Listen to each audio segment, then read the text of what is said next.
Are you an agent struggling to understand real estate economics? Would you benefit from learning how top agents structure their businesses? Then you've come to the right place.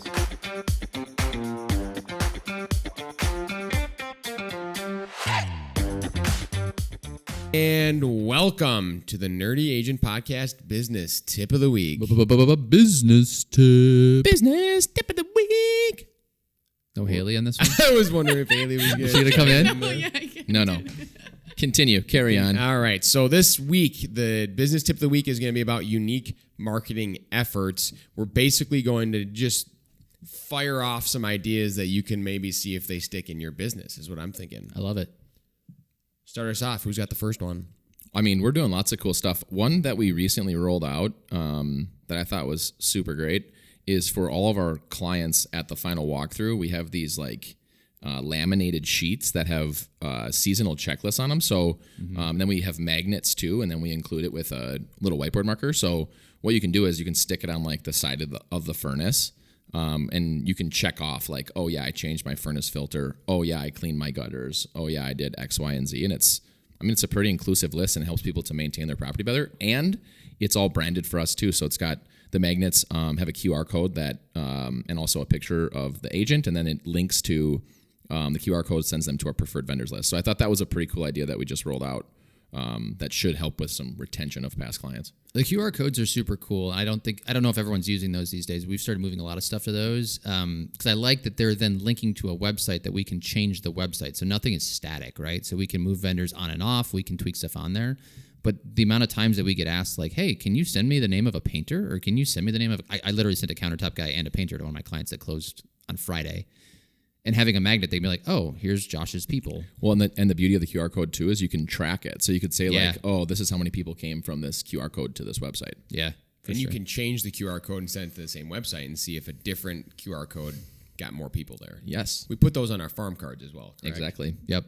We talk about giving stuff away to people. I think everyone's very familiar with this concept. We do the Pi Day. We're talking about some other things that we're thinking about doing. So like I mentioned, like maybe we should just do like flowers or plants in the spring or something along those lines.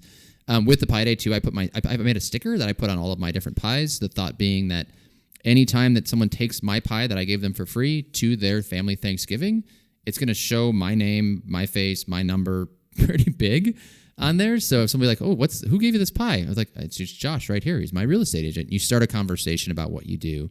So the goal is just to continue to create awareness, but not in a showy, flashy, uncomfortable way. That's, at least for me, would be uncomfortable for me, but trying to just find your name out there and slowly just make sure people know about you.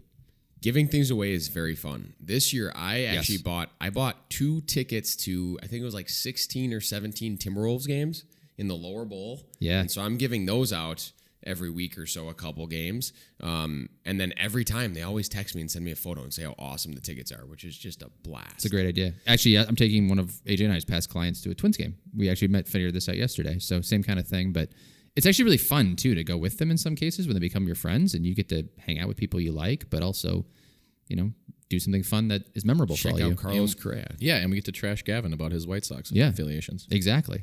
Oh, no, he's a White Sox fan. He's a White too. Sox He's fan. a great guy, other than that. Yeah.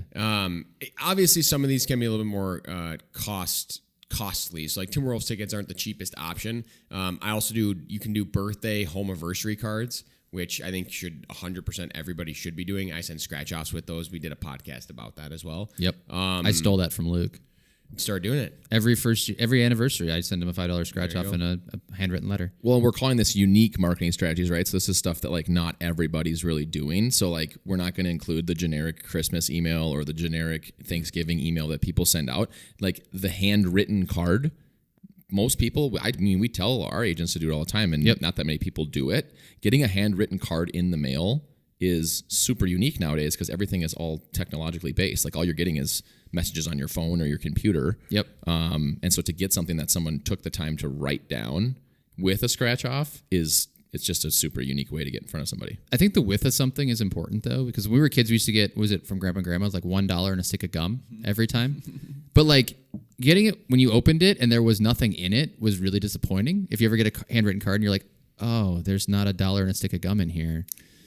So a $5 scratch off is a really nice addition to create that positive feedback loop. It all started with the baseball cards. Yep. They knew it. Here's some baseball cards for you, but here's also a stick of gum. Yeah, exactly. Do you want to talk about what we did at the state fair?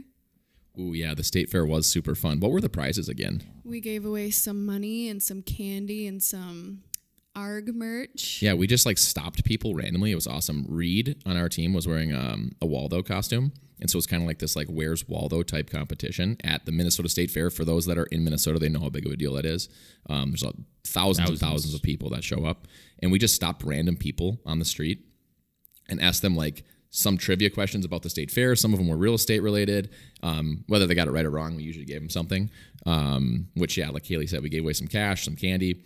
And they were like little swag bags. So they had all of our information in them too. So they're like uniquely branded, and it cost us a couple $100 and super good content for social media. And it was really, really fun. I think it's really important to go to community things and like just have a presence there. Yeah, we've talked about that within our office. We have a Absolutely. presence right in the middle of downtown of a little city. We're nearby in Hopkins here, and we talked about how do we tap into the community? How do we support the local businesses here? How do we get included on some like the parades and things like that happen? It's good to just tap into those things. I have one more to mention here. It isn't something that we're doing, but there's a company here called Downtown Resource Group. They're a brokerage, and they started the whole company with this brilliant concept. They decided they were going to rep all the landlords and all the renters on leases, and they created relationships with them because nobody was helping anybody do that. So they're basically doing property management. And they went to North Loop, which is where Target Field is in downtown Minneapolis, and they went to all the local coffee shops, local restaurants, and they got branded mugs.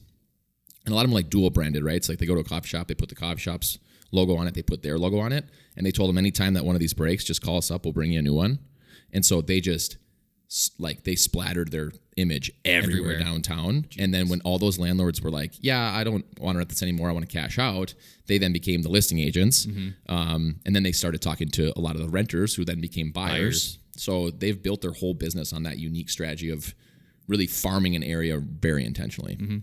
We've talked about wanting to try and do that here in downtown Hopkins, so maybe you'll start seeing our logos everywhere. Maybe. Mugs everywhere. The last one, unless Josh has one after this that I want to mention, just one more, because we talk about cost effectiveness as well, and this one's going around kind of on social media a little bit, but it's the yearly equity review kind of deal. So all your past clients, what I'm going to do this year is going to be sending a video, like so me on Zoom with a few comps in the background on their house and saying, hey, you should at least have an idea on where your house price is every single year because you go to the doctor once a year. It's kind of that cliche, but sending them that, this is some comps, this is roughly where I see it. I know you're not looking to move right now, and that's totally fine. Just want to make sure you had this. Don't send a packet to someone's house in the mail, though. Just send them a video. It's cheaper and it's better. The packet doesn't work. I tried that last year.